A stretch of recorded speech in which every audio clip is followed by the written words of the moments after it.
And in his new book, Sunshines, The Astrology of Being Happy, Michael says anyone can achieve true happiness. You say people's actions are driven by their signs. I mean, what can you explain that? I mean, does it really come down to the stars? And I think that one of the things that I wanted to show in the book was that we all chase after things that we think are going to make us happy. We obsess over these things. We're all very naughty. Well, speaking of some of your predictions, you write in the January issue of Vanity Fair magazine about your predictions for the country in the coming years, and you say, quote, Pluto in Capricorn will demand conformity, born out of fear that different is dangerous. The threat of attack will be acute, and the government will be so terrified that it won't really matter who gets in 2008, conservative or liberal. The new ideologies will bleed across party lines.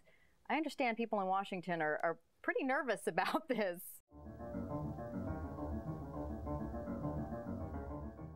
It's wonderful to be here in Washington, especially in this auspicious moment, because something is really happening in our country and in our world that we all really have to know about.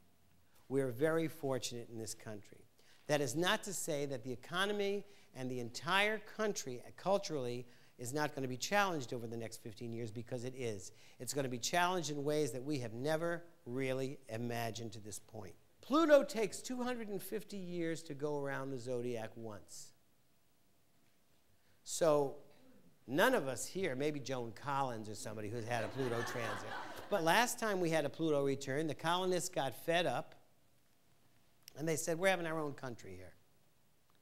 We're building toward that in the early 2020s. When Pluto entered Scorpio in 1983, forget about it. Up until then, sex was not something that was really discussed publicly.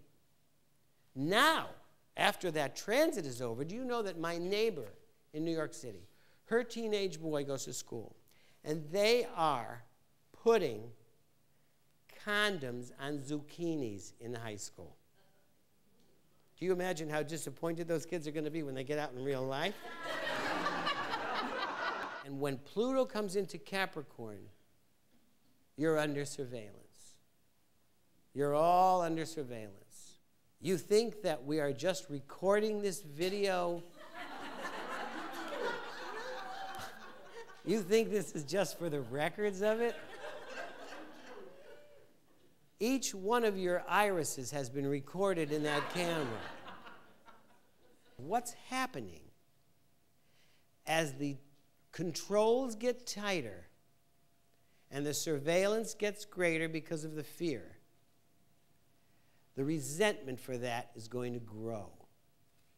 And you're going to have two factions growing in strength before 2011, just around 2011, that these two things are going to explode together.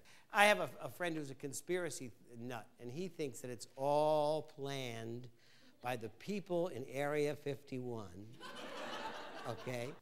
Every American is going to must participate in this transformation that's taking place in America. Whether you're going to participate in it because you're a conservative and you don't want these chaotic changes, or you're going to be a person marching in the streets in 2011.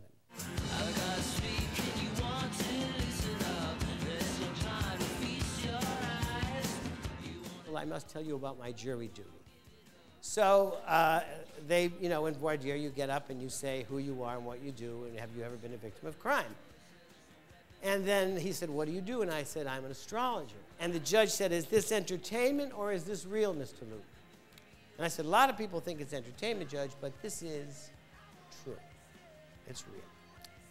Because it's a metaphysical study. Immediately, the defense liked this, the prosecution did not. And so one of the attorneys said to me, exactly what do you mean by metaphysical? And I said, well, Judge, you see, we in metaphysics believe that sometimes a victim and a perpetrator are brought together by forces we don't understand.